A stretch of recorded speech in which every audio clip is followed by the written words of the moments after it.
ये स्टूडेंट, अगर आप इंग्लिश लिटरेचर के स्टूडेंट हैं या इंग्लिश लिटरेचर, तो आपको अक्सर एक शब्द सामने आता है जो सिंबोलिज्म है। इससे परीक्षा में बहुत बार प्रश्न पूछे जाते हैं और सिंबोलिज्म थोड़ा सा ट्रिकी होता है।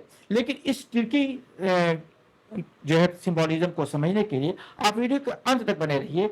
आपका सारी चीजें क्लियर हो जाएंगी कि सिंबोलिज्म होता क्या है, इसका क्या फायदा है, कहाँ पे इसका प्रयोग हो जाता है। तो सबसे पहले आइए हम देखते हैं कि इसमें हमको क्या सीखना होगा। डिफिनेशन है, सिंबोलिज्म वो डिवाइस होती है जिसमें एक वस्तु किसी दूसरी वस्तु या विचार का प्रतिनिधित्व करती है। ध्यान दीजिएगा, सिंबोलिज्म में किसी एक वस्तु को दूसरी वस्तु की जगह पर रिप्लेस कर दिया जाता है या उसके बारे में बताती है। इसका एग्जाम्पल है डब जो होता है वो पीस का घोतक है, अर्थात पीस को इंडिकेट करता है। रेड जो है लव को शो करता है। आइए जैसे इसकी इंपॉर्टेंट क्वेश्चन देख लेते हैं। What is symbolism, explain with example. इसमें जो है आपको दो तरीके के क्वेश्चन एग्जाम में पूछे जाते हैं। एक शॉर्ट क्वेश्चन होता है, एक लॉन्ग क्वेश्चन होता है। तो सबसे पहले हम शॉर्ट क्वेश्चन को अंडरस्टैंड कर लेते हैं कि शॉर्ट क्वेश्चन क्या होता है और शॉर्ट क्वेश्चन में हम उसे लिखते हैं कैसे हैं। तो इस तरीके की चीजों को सीखने के लिए आइए देखते हैं इसमें क्या है। Symbolism is a literary device in which a word, object or ideas represent something beyond its literal meaning। क्या कहता है कि सिंबोलिज्म एक लिटरेरी डिवाइस है जिसमें एक वर्ड या एक वस्तु या एक आइडिया को रिप्रेजेंट किया जाता है, प्रस्तुत किया जाता है something beyond its literal meaning, अर्थात जो उसका शाब्दिक अर्थ होता है उससे अलग उसका अर्थ प्रस्तुत किया जाता है। ठीक ना, जैसे कबूतर को शो किया गया तो कबूतर के माने होता है कि पीस।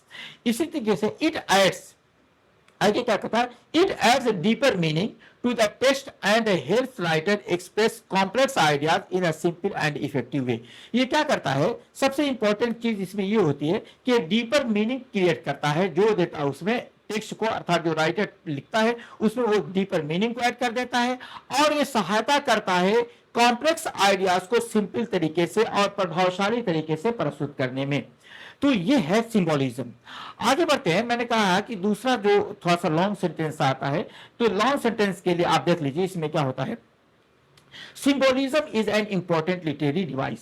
सिंबोलिज्म एक लिटरेरी डिवाइस है और क्या कहता है, in which a symbol is used represent an idea, quality or concept beyond its literal meaning. क्या कहता है कि ये क्या करता है, ये सिंबल यूज किया जाता है प्रस्तुत करने के लिए एक विचार को, एक गुण को, एक कॉन्सेप्ट को बियॉन्ड इट्स लिटरल मीनिंग, जो उसकी लिटरल मीनिंग है उससे बाहर, अर्थात उससे आगे उसको प्रस्तुत किया जाता है। It helps writer convey deeper meaning. ये क्या करता है, जो सिंबोलिज्म होता है वो राइटर को सहयोग करता है किसमें, डीपर मीनिंग बताने में and hidden message in their work, और उनके वर्क में या उनकी जो कृति होती है उसमें वो जो हिडन मीनिंग होती है उसको वो शो कर देता है।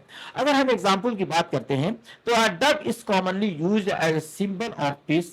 डब को सिंबल ऑफ पीस की तरह प्रयोग किया जाता है। While the colour red often represent love for passion. Love और पैशन, ये लव और पैशन के लिए रेड रंग का प्रयोग किया जाता है। Through symbolism writer can express complex ideas. Symbolism से राइटर अपने जो है एक्सप्रेस करता है जो कॉम्प्लेक्स उसके आइडिया है in a simple and indirect way, simple तरीके से और इनडायरेक्ट वे से उसको प्रस्तुत कर देता है। Symbolism widely used in poetry. Symbolism को कहां प्रयोग किया जाता है, ज्यादातर इसे पोएट्री में यूज किया जाता है। नेक्स्ट तरीके से आता है पोएट्री, प्रोज एंड ड्रामा, तीनों में इसका प्रयोग किया जाता है। To make the text more meaningful, अर्थात यह जानिए कि symbolism is widely use in poetry, prose and drama. Symbolism को पोएट्री, प्रोज और ड्रामा तीनों में प्रयोग किया जाता है। To make the text more meaningful, जिससे टेक्स्ट का अर्थ और अधिक बढ़ जाता है। इट अलाउज रीडर्स, ये रीडर को अलाउ करता है to interpret the text on deeper level and understand the underlying message. ये क्या करता है कि ये जो रीडर को ये बताता है, इंटरप्रेट करता है, प्रस्तुत करता है क्या चीज, टेक्स्ट, उसको डीपर अंडरस्टैंडिंग के लिए, अर्थात उसकी डीपर मीनिंग को समझने के लिए उसके सामने लाया जाता है और फिर उसके बाद उसके लेवल को भी और गहराई तक लेके चला जाता है और अंडरलाइन में से और उसके नीचे उसके अंदर क्या उसका अर्थ है, वो राइटर कहना क्या चाहता है उसका भी इसमें जो प्रयोग हो जाता है सिंबोलिज्म के जरिए, उसके डीपर मीनिंग को भी वो शो कर देता है और रीडर समझ जाता है। बहुत बार ऐसा होता है कि सिंबोलिज्म का बहुत सिंपल तरीके से प्रयोग करते हैं और बहुत से छोटे पोएट्स होते हैं इसका भी प्रयोग करते हैं। बहुत बार ऐसा होता है कि आप शब्द का बिल्कुल अलग मीनिंग समझते हैं और वहां पे उसको वो एक अलग तरीके से लाके दे देता है।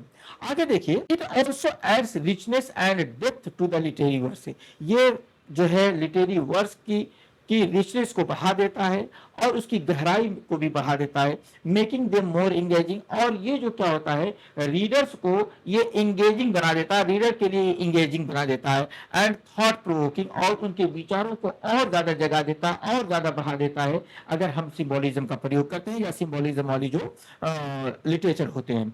The symbolism plays a vital role in enhancing the quality and impact of the literature. ये एक बहुत ही विशेष रोल अदा करता है, बहुत ही खास रोल अदा करता है बढ़ाने में quality and impact of the literature. Literature की क्वालिटी को बढ़ाने में, उसके प्रभाव को बढ़ाने में एक बहुत ही महत्वपूर्ण रोल अदा करता है।